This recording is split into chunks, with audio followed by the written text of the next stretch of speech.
আপনারা কি weight loss করতে চাইছেন? যদি ওয়েট লস করতে চাইছেন তাহলে আমি একটা ভালো রেসিপি আপনাদের সাথে শেয়ার করব।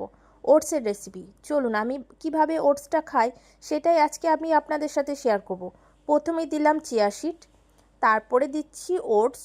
আপনি যতটা ওটস খেতে পারবেন, আমি দিয়েছি 1 চামচ আর একটু অল্প মতো একটু ওটসটা দিয়েছি। তারপরে দিয়েছি টক দই। টক দই কিন্তু আমি বেশি দিইনি, ছোটো চামচে 4 চামচ মতো আমি টক দই দিয়েছি।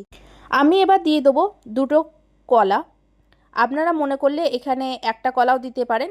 আর আমার দেখে মনে হচ্ছে কলাটা খারাপ, কিন্তু কলাটা খারাপ নয় একদমই। কলাটা এরকম কেন, ক্যামেরার মধ্যে যে এরকম কালার কেন হয়ে গেছে আমি বুঝতে পারছি না। কলাটা ভালোই ছিল। এবার দিয়ে দিচ্ছি জল। জলটা দেওয়ার পর আমি এটাকে 2 ঘন্টার মতো ভিজিয়ে রাখবো। 2 ঘন্টা ভিজিয়ে না রাখলে চিয়া সিডটা আর ওটসটা ফুলবে।